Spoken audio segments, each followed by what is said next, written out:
মামা যে কথা বলতেছিলাম যে বাংলাদেশের সাথে যুদ্ধ করে কোনো দেশই পারবে না। তা তো পারবে না, কারণ বাংলাদেশে কেজিবি, সিআইএ, মোসাদের থেকে দ্রুত, দক্ষ, শক্তিশালী গোয়েন্দারা আছে। বাংলাদেশে মোসাদ সিআইএর থেকে শক্তিশালী গোয়েন্দা আছে কোথায়? কেন, পাশের বাসার আন্টিরা আছে না? তোর পাশের বাসার আন্টিরা নাই? এরা হলো পৃথিবীর শ্রেষ্ঠ গোয়েন্দা। কোন দিক দিয়ে শত্রুপক্ষ কখন কিভাবে আক্রমণ করবে এরা সব জানে, সব বলতে পারবে। আর চায়ের দোকানের কথা বল না, প্রত্যেকটা চায়ের দোকানতে একটা গোয়েন্দা সংস্থার হেড অফিস।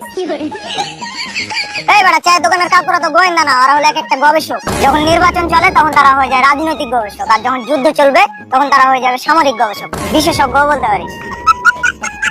ঘরে যেমন আমরা চা খেতে খেতে গবেষণা করতেছি। কি গবেষণা করলি মামা? গবেষণা করলাম মামা, শত্রুপক্ষ যখন বাংলাদেশে সাজোয়াজানা ট্যাং নিয়ে ঢুকবে, বাংলাদেশে ঢুকার সাথে সাথেই আগ্রাবাদের জ্যামে আটকা পড়বে, সারাদিন ওখানেই পক। আর ভুল করে যদি কখনো ঢাকা ঢুকে যায় তাহলে তারা এই দেশ থেকে বেরোতেই পারবে না। ধরে মামা, তুই তো ঠিক বলছিস রে। ট্যাঙ্ক যখন জ্যামে আটকা পড়বে তখন ট্যাঙ্কের চারপাশে এত পরিমাণ গাড়ি থাকবে যে ট্যাঙ্ক তখন আর কামান ঘোরানোর জায়গা পাবে না। মামা আর একটা কথা চিন্তা করে দেখ না, সাজোয়াজানা ট্যাং যখন জ্যামে আটকা পড়বে সেখানে হকাররা যে বলতেছে মামা পাপড় লাগবে না পানি লাগবে। যুদ্ধের সিরিয়াসনেসই তো শেষ। আর এইসব তো কিছুই না, গুগল ম্যাপের কথা চিন্তা করে দেখ। বাংলাদেশের গুগল ম্যাপের যা অবস্থা, শত্রুপক্ষ দেখে যাবে হাইওয়ে, গিয়ে দেখবে যে একটা সরু গলি, কুত্তা যাওয়ার রাস্তা নাই। মামা আমি একটা জিনিস ভাবছি, কি? শত্রুরা যখন সরঞ্জাম নিয়ে বাংলাদেশের সীমানায় ঢুকবে, বাংলাদেশের কন্টেন্ট ক্রিয়েটর ইউটিউবাররা গিয়ে মৌমাছির মতন তাদেরকে মনে করছে একবার ঘিরে ধরবে, লাইভে যাবে, ভিডিও করে বলবে ভাই আমাদের দেশে শত্রুরা চলে আসছে, এখন আমাদের কি হবে? কিছু কিছু কন্টেন্ট ক্রিয়েটর ক্যামেরা ধরে বলবে ভাই আপনাদের আসতে সমস্যা হয়নি তো, খাওয়া দাওয়া করছেন কিনা? এই সেই অত্যাচারে সৈন্য দেশ ছেড়ে চলে যাবে।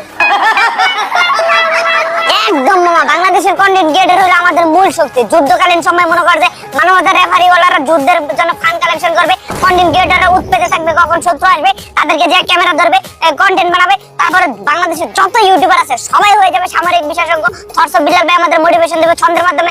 আর এটা পানি দে তো। তুই এই কথা বলতেছিস, তাহলে আমি একটা কথা বলি। যুদ্ধ চলাকালীন সময়ে শত্রুপক্ষের লিডার যতগুলো ফেসবুক পোস্ট করবে, প্রত্যেকটা পোস্টে বাংলাদেশের জনগণ হারি একটা বন্যা বসায় দিবে। এতে করে কি হবে? শত্রুপক্ষের লিডারের মনোবল হয়ে যাবে দুর্বল, পরে যুদ্ধ ছেড়ে পালিয়ে যাবে। আমি একটা জিনিস ভাবলাম, কি?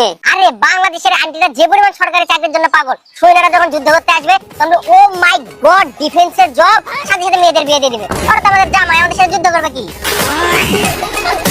আমি একটা ভাবছি, বল বল, বাংলাদেশে যারা যুদ্ধ করতে আসবে তাদের কিন্তু দুইটা যুদ্ধ করা লাগবে। দুইটা যুদ্ধ কেমনে? এ দেশের সৈন্যদের সাথে যুদ্ধ করা একটা যুদ্ধ, এবং এ দেশের পরিবেশের সাথে খাপ খাওয়ানো আর একটা যুদ্ধ।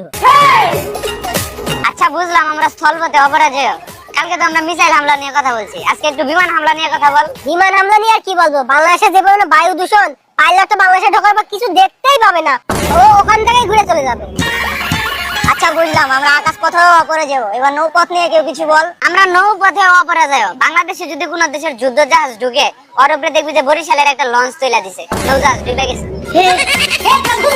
আরে মামা আর একটা কথা বল না, মেঘনা নদীতে যদি কোনো যুদ্ধ জাহাজ ঢোকে তাহলে দেখবে যে বালুরঘাট থেকে দুই লুঙ্গিপাড়া কাকুজে রশিদ ধরাই দিছে, বলবে এটা ইজারা নিয়ে টাকা দাও। আর হ্যাঁ, পদ্মা নদীতে তো কোনো সাবমেরিনও ঢুকতে পারবে না, ইলিশ মাছ ধরা কারেন্ট জালে আটকা পড়ে যাবে। আর কোনো জাহাজ ভুলেও যদি বুড়িগঙ্গাতে ঢোকে তাইলে মামা ওইটা বলা লাগবে না। ওদের আধুনিক ওয়ারশিপ নিয়ে আমাদের বাংলাদেশে ঢুকবে, দেখবে যে নদীতে ছোট ছোট ইঞ্জিন চালিত ট্রলার করতেছে, সাউন্ড কেমন? এইটা কি ভাই?